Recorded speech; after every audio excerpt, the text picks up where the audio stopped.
Coming up next, I have a guest. His name is Arnaud Saint-Paul. He is somebody that has figured out what the heart is really supposed to do and how it works relative to leadership and helping other people grow and understand their true potential. I don't know everything that I will know after the podcast is over, but I ask you to stay tuned and enjoy the conversation with Arnaud Saint-Paul. I want to take a minute and say thank you to InterraWorks, one of the leading productivity companies in the world. If you haven't found out anything about InterraWorks, please do, interraworks.com.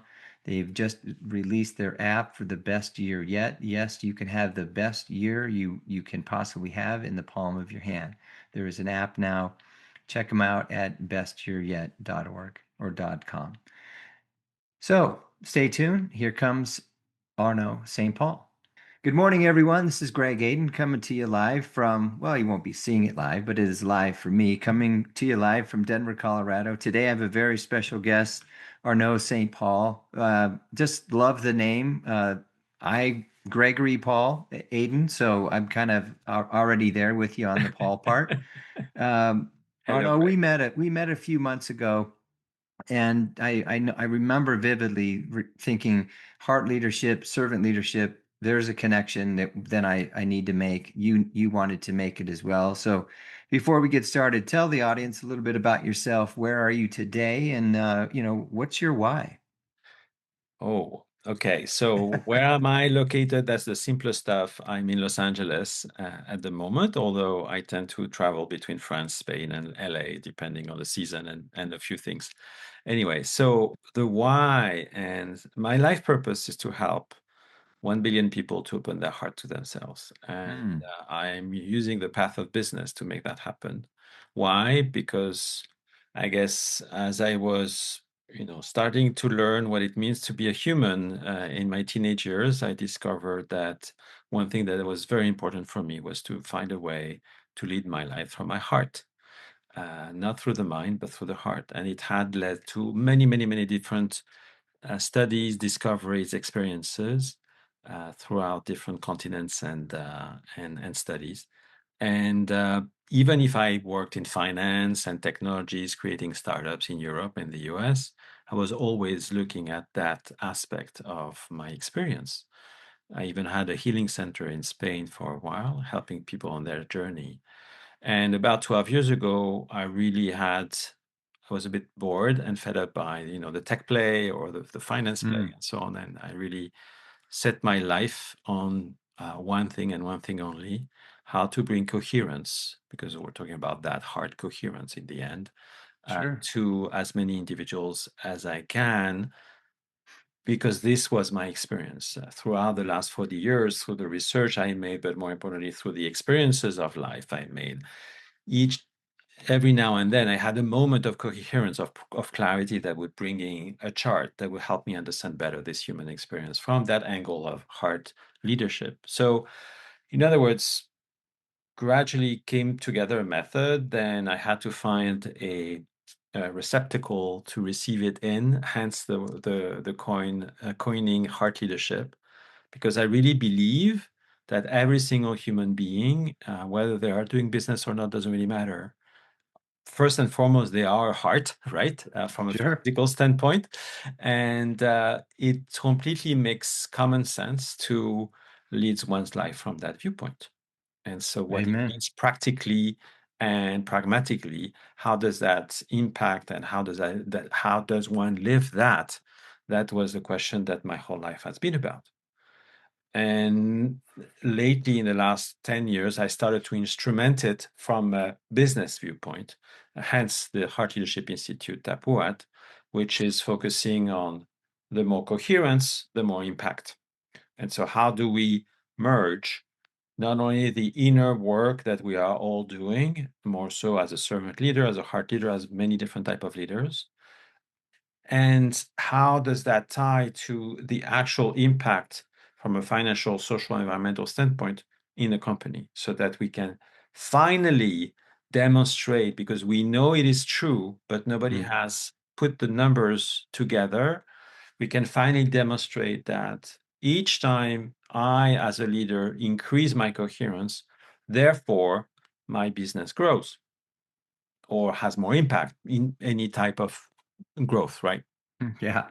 And I'm smiling because for years I've said that leadership's about you. It starts with you, but it's not about you. And it starts with you, meaning, again, this is so corny. It's so weird. I ask my clients to draw a heart. That's you. Now draw a circle around that heart. Now, inside that circle, outside of your heart, I want you to write down everybody that you have significant impact on, or influence, or could inspire. And again, I just say, go ahead, take as much time as you wish. I do this as an exercise with my teams, people I coach, and it's funny because now they can visualize Steve and Erica and Robin and Betty. And now I say, think about when your heart is contracted and it's focused on petty things and little things that don't matter, and you shrink who you are. Think about what that's going to do to everyone that you said is important to you.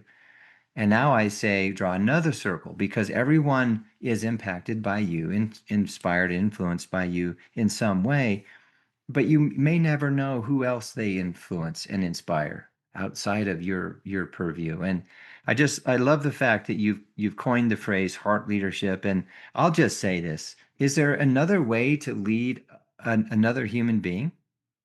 not that I know. And I would shift a little bit what you just said. It's not about leading another human being. It's about leading oneself. Hmm. And because I am aligned with my essence, in coherence with myself, therefore the others are inspired, as you said, and are seeking that alignment and want to be part of that. Beautiful. All right. So let's focus on the heart then, the person that you're talking about. How does one seek coherence? How does one seek clarity? And I know you have that program. This is what you do, and your words, not mine. You want to reach 1 billion people to basically open up their freaking heart. I love it. So explain to the audience, because we can look up the definition of the two words, but you use the coherence very specifically. Why? If we look at what a heart is, and I'm not talking about the physical one nor the emotional one, we're talking about, let's put it a capital H. It's our essence, it's our core, right? So, Hmm. kind of a inner heart, so to speak. This is our core essence, this is our tune, this is what really moves the needle day after day, moment after moment throughout our whole life. And we can be open to its purpose that this life is leading us towards, or we can be oblivious to it and follow the mind that is very noisy and doing its thing and whatnot. So there are many different pathways towards that essence. Because of the way I am, I guess, I had to understand what the human experience is and how do I relate to reality, to the heart and whatnot. And so I'm always about frameworks and paradigms and understanding better things so that I can know this is my foundation. And part of it was, okay, heart leadership, what it is. And then I had to find dimensions that would explain or describe it. So they are inner peace, inner joy, non-attachment, selflessness, unity, purpose. And when I am exposed to the experience of these pillars, so to speak, and when I can answer questions related to them, all of a sudden I have an idea or snapshot of where I stand in, in the coherence of these 7 dimensions that just shows where I am in this moment on the map towards, on the path towards myself. Yeah. So it's a beautiful map. I can do that map over time every quarter, or we can replicate the same for a team, for an organization. And therefore, we can start seeing the relationship between individuals, the relationship between teams, how coherent they are together, and how does that impact my bottom line, my triple bottom line, etc. And that's the So, beauty of it. yeah, I was just going to say, so again, the alignment we have, and I'm going to go back to alignment often during our conversation, I can tell. but when human beings are aligned with what they believe and how they what they feel and who they believe they are, their essence, your words, not mine, then a team can, I believe what I heard you say is then we can work on what it is that we are being hired to do, and we can work better together. We can actually save time and money and energy. And I also heard that when when people are feeling a certain way and they show up a certain way for self first, then they are received differently and possibly more positively by others. Yes. Again, we pick the team, yes, as leaders, and some of them we absorb if we're hired in and the team's already there. I get that, but we can change, we can shift the way we feel about what it is and who it is we're working with. Yes. Hmm. And so I also heard you're not talking about the head, you're talking about the heart. And yes, the physical heart, but it's the fundamental reason why people decide to show up differently for other people. Yes. And you make it sound as if it's not that difficult. So why don't, and again, I see a smile here, but we are in a world today where it's all about me. It's all about self. It's all about money. So how do we not hear what we're talking about and call it soft? Right. So it's all about me, but that me we're talking about is the mind.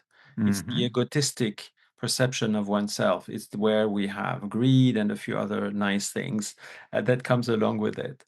The, I guess the opening here is it's all about me, but with a capital Me, the one that reflects as a mirror Mm. everyone around, which is a very, very different paradigm. Now, to your comment, let's look at sports team. So we know now with science, scientific studies and whatnot, and it also was studied in business, that a team that has cohesion and coherence, in other words, they have worked a lot with their coach and they have done the work they need to do. Each person has their own talent, but together they are the more than the sum of their parts, right? As Yeah. we all know. What happens there is that not only there is better communication, they are placed better, et cetera, but more opportunities show up for that team, statistically speaking, by 20%, if I'm not mistaken, in the stats. So, in other words, that means if we look at it from a business standpoint, a leader and his team, when they are living, experiencing their own individual coherence and the teams at the same time, they are therefore branching in new opportunities that are not available for an equivalent team that wouldn't have that. Yeah. So it goes much deeper than just the communication or the soft skills or even the hard skills ones. When you have a, uh, a field that is moving, automatically it generates its own opportunities. And also, that same team is more aware of the opportunities that are showing up, right? They are listening more, they are more aware of them. So, it's what we have seen in a study with Forum for Impact, which was gathering 50 impact investors, family offices, is that that's what we call in our studies the a network growth, where a resonant growth, sorry. So when that starts to unfold, we estimate that it has an impact of about 42% over 5 years on revenue of a company, a 42% increase, obviously. Hmm.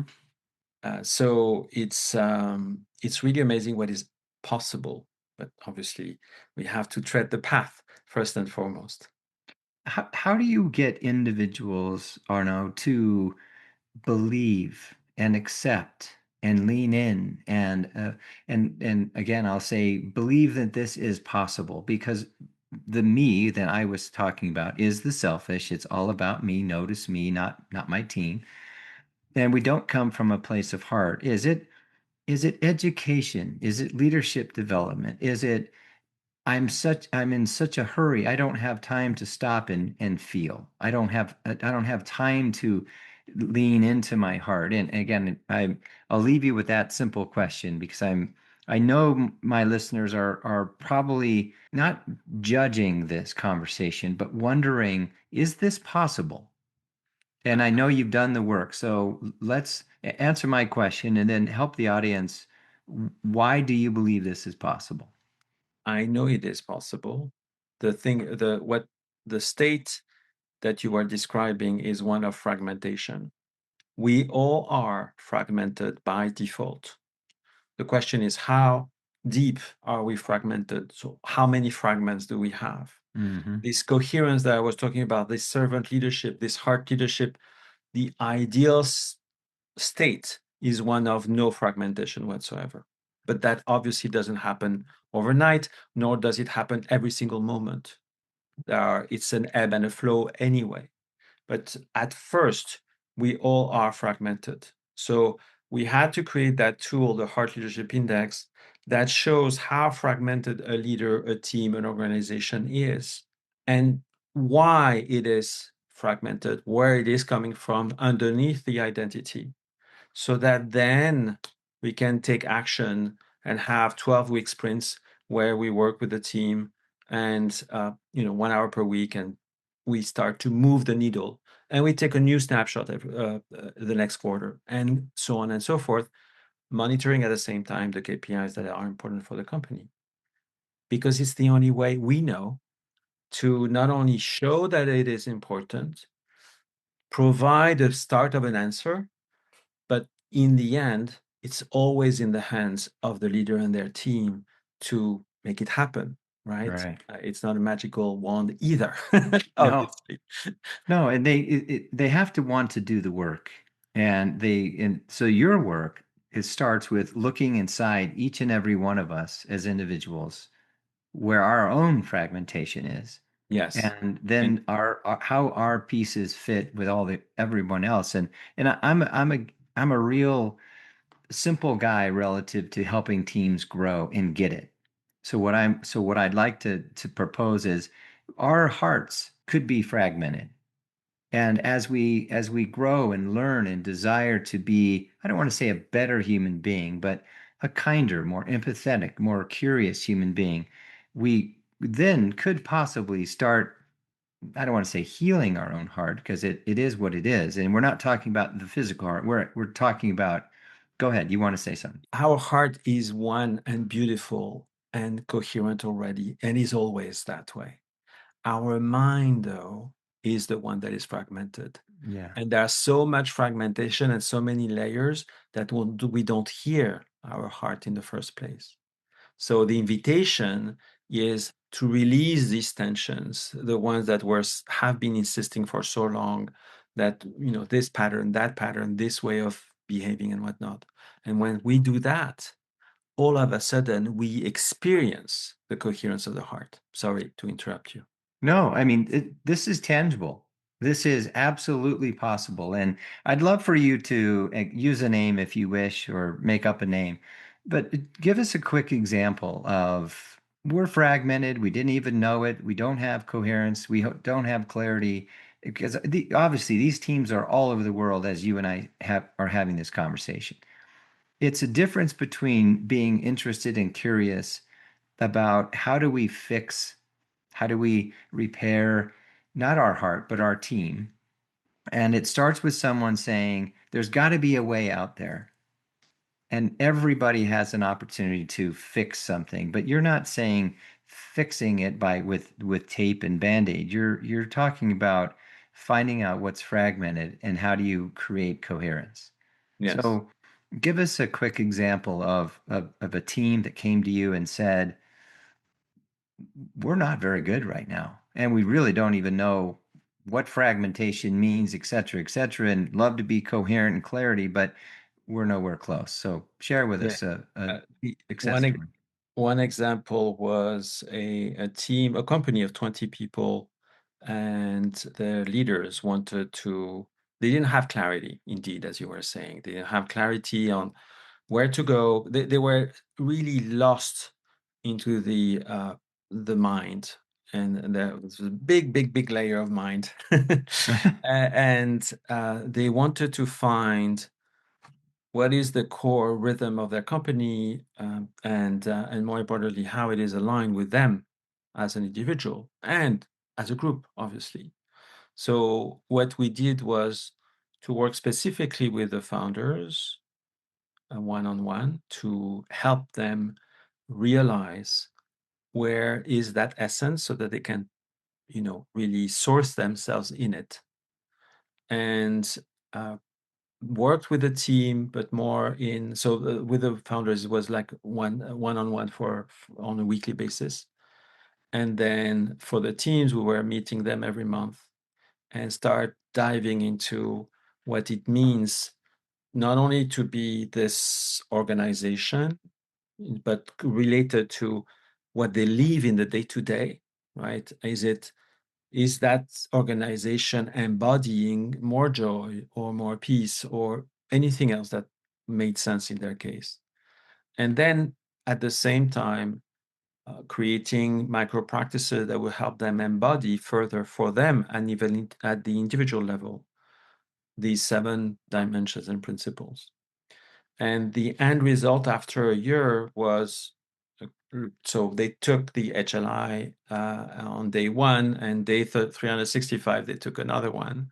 And so we had an increase of 10 points on our scale, which is quite important. But more importantly, they had a 600% more engagement with their clients, which is what they were looking for Yeah. in that same period, which was obviously amazing for them and for us too. Um, all, yes, go ahead. No, I'm just going to say for people to really make these shifts, and I call them shifts, not changes. I Yes. would never ask, I would never point at someone and say you need to change, but are you interested in shifting your listening, your behavior, your tone, your empathy, etc. So engagement with customers, that came out, it comes out a lot in the work I do is how do we get more? How do we get more? How do we get more? Well, it it's what can you do for them? Yes, but what are we going to do as a team, as an organization, as a unit in order to be more attractive? And And how am I ready to receive more engagement? Because mhm, it's also about that. yeah, Somehow, somewhere, me and my team, we don't want to have that experience either for some reason, and we don't know which one. And so the question is, am I ready to open my heart to embrace what the coherence that is leading me towards more engagement? Because this is what I feel that I need, or that is my goal in any case. And so how do I change within in order to see that change without? and you mentioned sports teams, and I'll just keep it at sports teams and in any teams, frankly, and people that are on teams and leading teams listening to this. During your work, Arnaud, do you find that there are just some team members that just don't believe that what you're recommending or the fragmentation is so fragmented that they're asked to leave? That happens, correct? Of course, and so it should. That's the power of the coherence field as well. All of a sudden you got something that you measure that is manageable, aka the coherence field. It becomes visually palpable for people, and then some point someone says, "This is not for me." Done. Yeah. Everybody's happy in the end because the person took her own leave, and probably there were other reasons why it was not such a fit in that person, but all of a sudden it is seen. And Yeah. so there is clarity. Your work and mine is parallel and sort of significantly different in some ways, but it self-selecting out because you don't want to do the work, self-selecting out because you're being seen now as a not a good fit. And it's easier when Susie or Steve leave without being asked to leave. But I believe your work is also shining a beautiful spotlight on what's possible. And Mm. we all have those choices. We could all choose in Yeah, and want, right? We could, yeah, of course. but it, We have one of our analysis tool shows how one person is a growth edge to another person. So there is tension between both, yes. Question is what each of these, what are they going to choose? Do they want to go beyond them and transcend them or not? We have Yeah. the tools for them to transcend, but they can choose not to do it, of course. It's a beautiful opportunity for people to really, and you said it very simply long time ago. You said the mirror. Mhm. And I believe, Arnaud, that the mirror, looking in the mirror, looking into your own eyes and asking yourself each and every day, what do you want to create today? And I know that sounds so goofy. And my son hears me say it every once in a while. I go, Dad, I guess I got to go look in the mirror. And I'll say, no, it's not to look in the mirror of how you look. It's what are your eyes telling you that you're capable of today? And what do you really want to accomplish? And in that moment, and I mean it's 30 seconds, who do you see staring back at you? And what is that beautiful person telling you that you really need to be aware of? Because this is going to sound really goofy, but I say it all the time. Greg knows when Greg's not telling Greg the truth. Yes, indeed. And it's just, I'll go to my grave saying it's the least expensive, most valuable tool. But sometimes we're afraid of what the other person staring back at us is telling us. Yes, that's true. And I love your work. Again, I'm sure you have tons of success stories, but I have to ask, when people are reading your stuff and they don't believe in the tangible possibilities, so to speak, with the net worth or the more clients or better engagement or better returns, do you ever have to defend this is not soft? well, that may be one of the reasons why we are doing so many studies and research to document this. In Good. other words, we know it works. There's no question about it out of the experiences we have. And we do have, scientific research on sports and business that shows that same direction. And we have HeartMath Institute that created a lot of studies on heart brain coherence as well. But there is still a need of demonstrating with numbers, hence the Heart Leadership Index and the next thing we're working on. There is a direct relationship that is unavoidable. And so in the years to come, we will demonstrate it. We know it works. We know it is real. We already have our own information that shows that indeed it is going in that direction. We will demonstrate for real and we'll integrate it in all the financial reporting and all that so that businesses can really invest in human capital because this is their first resource anyway. Right. And human capital, again, I am not knocking AI as well. It's here for a reason. It helps people communicate differently. That it helps people take really complicated thoughts and make it more streamlined. And I believe in it. I don't want our kids to have it do our homework, but I do and do all their thinking. But the point I'm trying to make is there's going to always be aids to people cutting the work time down. But I don't believe you can ever cut down the value, or you can't argue with me that the real reason we're on this earth is to have relationships, meaningful, loving, stable, clear relationships with other human beings. And with yourself. Yeah. Very important. Got us. Well, for me, and I guess that's kind of a given of who I am, but that's where it starts every day. Mhm. And I do look in the mirror and I do ask Greg what Greg is going to accomplish today and why is this important? And the why it's important is because it's not because I want to be valuable. I want the people I serve to be more valuable. And the only way I can do that is show up with as much value as I possibly can. You're doing the best you can, and that's more than enough. Yes.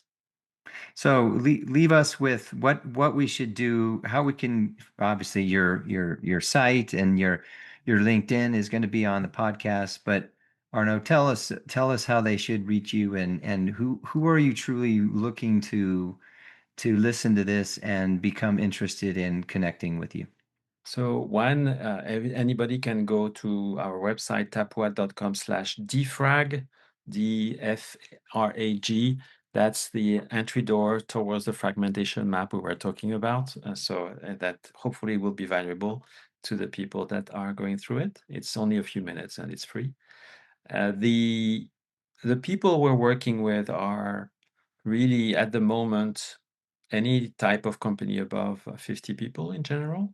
Okay. And we are also working with coaches, with leadership firms to provide these tools to as many people as we can, because we all are working into more coherence, and it's time for the leadership world to share the same vocabulary and the same understanding of how things work, and Amen. and provide to corporations tools that are standardized and universal to the best of our ability. And so, yeah, companies of any kind, above, as I mentioned, above 50 people. ICF, International Coach Federation. Are you familiar with them and are you working with them? We are familiar with them. We haven't approached them yet. You got to. I was president of the ICF Colorado chapter, and for those that make it so difficult to find clients, that if they would just believe in this and make this part of their practice, wow. I mean, I wish I would have known about this, I don't know, 12 years ago when I started.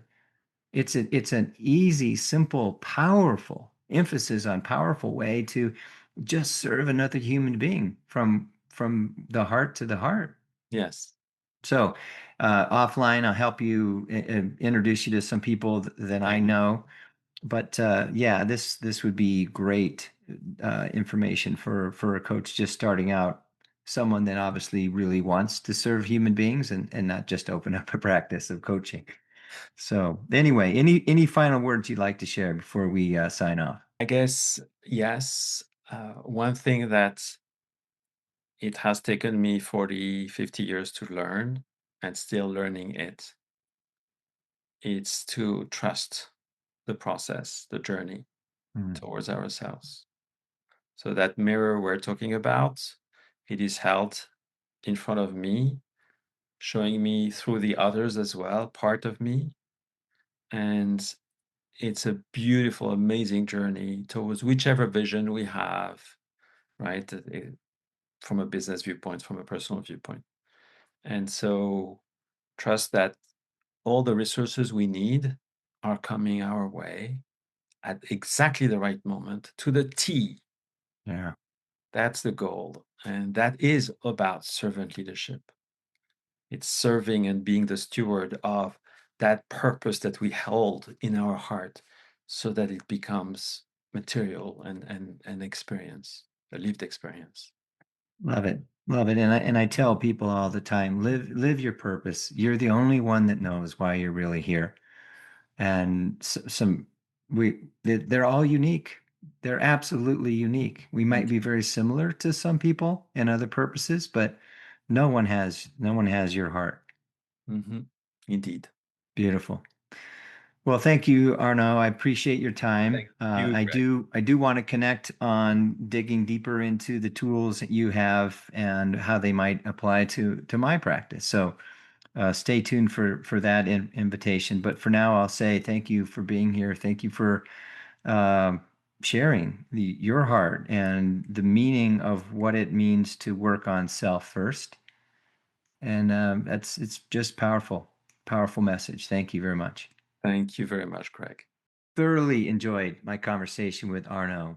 Just everything from his heart leadership index to recognizing that there's fragmentation in our relationships, there's fragmentation in our groups, in our companies, and when we are fragmented, and not just not coming from the place of the heart or being stuck in your head, but when we are truly fragmented, teams and organizations are not going to benefit to their true potential, whether it's on the scoreboard or whether it's in the boardroom or whether it's in return on investment or attracting clients. If you really listen to what he was trying to tell us, It is a way to understand how we not only believe in one another, but believe in ourselves. And where do we come from with who we really want to be? And he kept using the word coherent and coherence and clarity. How do we create coherence so we're all on the same page? Now, it doesn't need to be dumbed down to on the same page because we use that a lot and you hear that a lot. But when we're coherent as a collective group, it's irrefutable that we're going to behave and work better together. Clarity is a word I use all the time. If we're clean and clear with our word, we create clarity around what it is we want from this relationship. And he's taken it to a whole another level, but absolute tangible opportunities. And one thing he said that I want to restate here is if you're interested in learning about this, it's Tabuat, tapuat.com/defrag, DEFRAG. Check him out. Great guy, interesting. I don't know whether he likes France, Spain, or Los Angeles, but tell you what, I'd like to have those choices. Thank you again for listening. Thank you, InterraWorks.com, for being my sponsor. I appreciate you believing in me. Go out and have a great day, and God bless.